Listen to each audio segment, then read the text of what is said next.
ആകാശവാണി. നമസ്കാരം. വാർത്തകൾ വായിക്കുന്നത് നരേന്ദ്രമോഹൻ.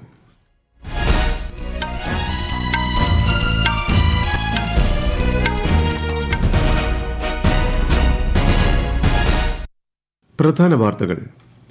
റിസർവ് ബാങ്കിന്റെ 90ാം വാർഷികാഘോഷങ്ങളുടെ സമാപന ചടങ്ങിൽ രാഷ്ട്രപതി ദ്രൗപദി മുർമു ഇന്ന് പങ്കെടുക്കും. ചിലി പ്രസിഡന്റ് ഗബ്രിയേൽ ബോറിക് 5 ദിവസത്തെ സന്ദർശനത്തിനായി ഇന്ന് ഇന്ത്യയിലെത്തും.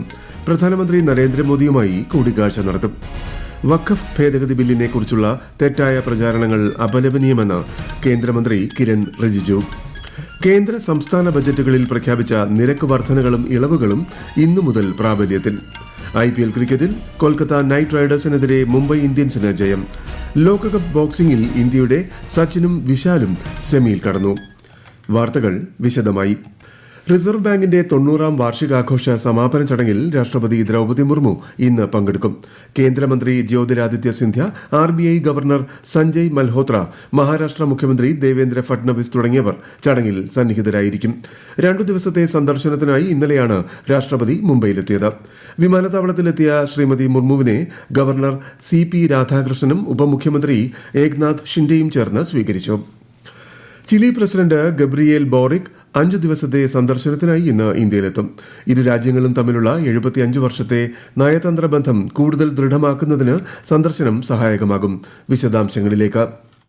ചിലി പ്രസിഡന്റ് പദവിയിൽ എത്തിയ ശേഷം ഗബ്രിയേൽ ബോറിക് നടത്തുന്ന ആദ്യ ഇന്ത്യ സന്ദർശനമാണിത്. പ്രധാനമന്ത്രി നരേന്ദ്രമോദിയുമായി ഇന്ന് ഉച്ചതിരിഞ്ഞ് അദ്ദേഹം കൂടിക്കാഴ്ച നടത്തും. രാഷ്ട്രപതി ദ്രൗപദി മുർമു ഒരുക്കുന്ന വിരുന്നിലും ചിലി പ്രസിഡന്റ് പങ്കെടുക്കും. സന്ദർശനത്തിന്റെ ഭാഗമായി പ്രസിഡന്റ് ബോറിക് ആഗ്ര, മുംബൈ, ബംഗളൂരു എന്നിവിടങ്ങളും സന്ദർശിക്കും. വ്യാപാര വ്യവസായ പ്രതിനിധികൾ, സ്റ്റാർട്ടപ്പുകൾ, സാങ്കേതിക വിദഗ്ധർ എന്നിവരുമായി മുംബൈയിലും ബംഗളൂരുവിലും അദ്ദേഹം കൂടിക്കാഴ്ച നടത്തും. ലാറ്റിൻ അമേരിക്കൻ മേഖലയിൽ ഇന്ത്യയുടെ പ്രധാന പങ്കാളിയാണ് ചിലി. UN സുരക്ഷാ കൌൺസിൽ പരിഷ്കാരങ്ങൾ, കാലാവസ്ഥാ വ്യതിയാനം, പുനരുപയോഗ ഊർജ്ജം, ഭീകരവാദം എന്നിവയുൾപ്പെടെ നിരവധി അന്താരാഷ്ട്ര വിഷയങ്ങളിൽ ഇരു രാജ്യങ്ങൾക്കും പൊതുവായ കാഴ്ചപ്പാടുകളുണ്ട്. ഈ മാസം 5-ന് പ്രസിഡന്റ് ബോറിക് ചിലിയിലേക്ക് മടങ്ങും. News desk, Akashvani. കേന്ദ്ര സർക്കാർ ജീവനക്കാർക്കുള്ള ഏകീകൃത പെൻഷൻ പദ്ധതി ഇന്നു മുതൽ പ്രാബല്യത്തിൽ. ദേശീയ പെൻഷൻ സംവിധാനത്തിന് കീഴിലാണ് പദ്ധതി. ഏകീകൃത പെൻഷൻ പദ്ധതി സംബന്ധിച്ച് pension fund regulatory and development authority നേരത്തെ വിജ്ഞാപനം പുറപ്പെടുവിച്ചിരുന്നു. 23 ലക്ഷം കേന്ദ്ര സർക്കാർ ജീവനക്കാർക്ക് പദ്ധതിയുടെ പ്രയോജനം ലഭിക്കും. CBIയുടെ 62ാം സ്ഥാപക ദിനം ഇന്ന്. ന്യൂഡൽഹിയിൽ നടക്കുന്ന ആഘോഷ പരിപാടിയിൽ കേന്ദ്രമന്ത്രി അശ്വിനി വൈഷ്ണവ്, CBI സ്ഥാപക ഡയറക്ടർ DP കോഹ്ലി അനുസ്മരണ പ്രഭാഷണം നടത്തും. ചടങ്ങിൽ വിശിഷ്ട സേവനത്തിനുള്ള രാഷ്ട്രപതിയുടെ പോലീസ് മെഡലുകളും സ്തുത്യർഹ സേവനത്തിനുള്ള പോലീസ് മെഡലുകളും കേന്ദ്രമന്ത്രി സമ്മാനിക്കും. NITI NCAER states economic forum പോർട്ടലിന്റെ ഉദ്ഘാടനം കേന്ദ്ര ധനമന്ത്രി നിർമ്മല സീതാരാമൻ ഇന്ന് ന്യൂഡൽഹിയിൽ നിർവഹിക്കും. നിതി ആയോഗും national council of applied economic റിസർച്ചും സംയുക്തമായാണ് പോർട്ടൽ വികസിപ്പിച്ചത്. 1990 മുതൽ 2023 വരെ ഏകദേശം 30 വർഷക്കാലയളവിലുള്ള സാമൂഹിക, സാമ്പത്തിക, ധനകാര്യ, ഗവേഷണ വസ്തുതകളും പ്രബന്ധങ്ങളും ഉൾപ്പെടെ സമഗ്രമായ വിവരങ്ങൾ പോർട്ടലിൽ ലഭ്യമാണ്.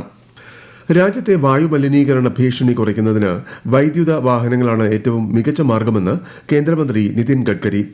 വായുമലിനീകരണം രാജ്യം നേരിടുന്ന വലിയ വെല്ലുവിളിയാണെന്നും എന്നാൽ ഇത് ഇല്ലാതാക്കാനുള്ള ഉത്തരവാദിത്വം സർക്കാർ ഏറ്റെടുത്തിട്ടുണ്ടെന്നും അദ്ദേഹം വ്യക്തമാക്കി. 2030ഓടെ വൈദ്യുത വാഹനങ്ങളുടെ ഉൽപ്പാദനത്തിൽ ഇന്ത്യ മുൻപന്തിയിലെത്തുമെന്നും കേന്ദ്രമന്ത്രി പറഞ്ഞു. ഡൽഹി കേന്ദ്രമായ വൻ മയക്കുമരുന്ന് ശൃംഖല തകർത്തതായി കേന്ദ്ര ആഭ്യന്തരമന്ത്രി അമിത് ഷാ പറഞ്ഞു. ഡൽഹി നാർക്കോട്ടിക്സ് കൺട്രോൾ ബ്യൂറോയും പോലീസും സംയുക്തമായി നടത്തിയ തെരച്ചിലിൽ 27 കോടി രൂപയിലധികം വിലമതിക്കുന്ന ലഹരി വസ്തുക്കൾ പിടിച്ചെടുത്തു. 4 ആഫ്രിക്കൻ പൌരന്മാർ ഉൾപ്പെടെ 5 പേരെ അറസ്റ്റ് ചെയ്തതായും അദ്ദേഹം അറിയിച്ചു. കേന്ദ്ര സംസ്ഥാന ബജറ്റുകളിൽ പ്രഖ്യാപിച്ച നിരക്ക് വർധനകളും ഇളവുകളും ഇന്നു മുതൽ പ്രാബല്യത്തിൽ. കേരളത്തിൽ ഭൂനികുതിയിൽ 50%വും 23 കോടതി ഫീസുകളിലും വർധനയുണ്ട്. 15 വർഷം കഴിഞ്ഞ ഇരുചക്ര വാഹനങ്ങൾക്കും മുച്ചക്ര വാഹനങ്ങൾക്കും റോഡ് നികുതി 1350 രൂപയാകും. ഇരുചക്ര, മുച്ചക്ര ഇലക്ട്രിക് വാഹനങ്ങൾ ഒഴികെ മറ്റ് ഇലക്ട്രിക് വാഹനങ്ങൾക്ക് നിലവിലുള്ള 5% നികുതിയിൽ നിന്നും വാഹനത്തിന്റെ വിലയനുസരിച്ച് വർധന വരുത്തിയിട്ടുണ്ട്. ഭൂകമ്പത്തിൽ ദുരിതമനുഭവിക്കുന്ന മ്യാൻമാറിനുള്ള ഇന്ത്യയുടെ രക്ഷാദൌത്യം ഓപ്പറേഷൻ ബ്രഹ്മയുടെ ഭാഗമായി രക്ഷാപ്രവർത്തനങ്ങൾ ആരംഭിച്ചു. INS സത്പുര, INS സാവിത്രി എന്നീ നാവികസേനാ കപ്പലുകളിൽ എത്തിച്ച മാനുഷിക സഹായങ്ങൾ മ്യാൻമാറിലെ ഇന്ത്യൻ അംബാസഡർ അഭയ് താക്കൂർ യാങ്കോണിൽ കൈമാറി. ദുരിതബാധിതരെ സഹായിക്കാൻ ഇന്ത്യ പ്രതിജ്ഞാബദ്ധമാണെന്ന് എംബസി വ്യക്തമാക്കി. വെള്ളിയാഴ്ചയുണ്ടായ ഭൂകമ്പത്തിൽ മരണസംഖ്യ 2000 കവിഞ്ഞു. മ്യാൻമാറിൽ 7 ദിവസത്തെ ദേശീയ ദുഃഖാചരണവും പ്രഖ്യാപിച്ചു. ഈ വാർത്തകൾ ആകാശവാണിയിൽ നിന്ന്. ആകാശവാണി വാർത്തകളും വാർത്താ അധിഷ്ഠിത പരിപാടികളും all India radio news Thiruvananthapuram YouTube ചാനലിലും all India radio news Thiruvananthapuram Facebook പേജിലും AIR ന്യൂസ് _തിരുവനന്തപുരം ഇൻസ്റ്റഗ്രാം അക്കൌണ്ടിലും AIR ന്യൂസ് _TVM X ഹാൻഡിലും ലഭ്യമാണ്. IPL ക്രിക്കറ്റിൽ കൊൽക്കത്ത നൈറ്റ് റൈഡേഴ്സിനെതിരെ മുംബൈ ഇന്ത്യൻസിന് ജയം. ഇന്നലെ മുംബൈയിലെ വാങ്കഡെ സ്റ്റേഡിയത്തിൽ നടന്ന മത്സരത്തിൽ കൊൽക്കത്ത നൈറ്റ് റൈഡേഴ്സിനെ മുംബൈ ഇന്ത്യൻസ് 8 വിക്കറ്റിന് പരാജയപ്പെടുത്തി. ആദ്യം ബാറ്റ് ചെയ്ത കൊൽക്കത്ത 16.2 ഓവറിൽ 116 റൺസിന് പുറത്തായി. 117 റൺസ് വിജയലക്ഷ്യവുമായി മറുപടി ബാറ്റിംഗിനിറങ്ങിയ മുംബൈ ഇന്ത്യൻസ് 12.5 ഓവറിൽ വിജയം നേടി. ഇന്ന് നടക്കുന്ന മത്സരത്തിൽ ലക്നൌ സൂപ്പർ ജയന്റ്സ് പഞ്ചാബ് കിങ്സിനെ നേരിടും. ലക്നൌവിലെ ഏകാന സ്റ്റേഡിയത്തിൽ രാത്രി 7:30 മത്സരം. ബ്രസീലിൽ നടക്കുന്ന ലോകകപ്പ് ബോക്സിംഗിൽ 60 കിലോഗ്രാം വിഭാഗത്തിൽ ഇന്ത്യയുടെ സച്ചിനും 90 കിലോഗ്രാം വിഭാഗത്തിൽ വിശാലും സെമി ഫൈനലിലേക്ക് നേരിട്ട് പ്രവേശനം നേടി. 80 കിലോഗ്രാം പ്രീ ക്വാർട്ടർ ഫൈനലിൽ ഇന്ത്യയുടെ ലക്ഷ്യ ചാഹർ മത്സരിക്കും. ഏഷ്യൻ ഗെയിംസ് വെങ്കല മെഡൽ ജേതാവ് നരേന്ദർ ബെർവാളാണ് 10 അംഗ ഇന്ത്യൻ പുരുഷ സംഘത്തെ നയിക്കുന്നത്. വഖഫ് ഭേദഗതി ബിൽ പാർലമെന്റിൽ അവതരിപ്പിക്കുമ്പോൾ വിശദമായ ചർച്ചയിൽ പങ്കെടുക്കണമെന്ന് എല്ലാ രാഷ്ട്രീയ പാർട്ടികളോടും അഭ്യർത്ഥിച്ച് കേന്ദ്രമന്ത്രി കിരൺ റിജിജു. ചില നേതാക്കൾ ബില്ലിനെക്കുറിച്ച് നുണകൾ പ്രചരിപ്പിക്കുന്നുണ്ടെന്നും ഇത് സമൂഹത്തിനും രാജ്യത്തിനും വളരെ ദോഷകരമാണെന്നും അദ്ദേഹം ന്യൂഡൽഹിയിൽ മാധ്യമങ്ങളോട് പറഞ്ഞു. നിരപരാധികളായ ജനങ്ങളെ തെറ്റിദ്ധരിപ്പിക്കാനുള്ള ഇത്തരം ശ്രമങ്ങൾ അപലപനീയമാണെന്നും കേന്ദ്രമന്ത്രി വ്യക്തമാക്കി.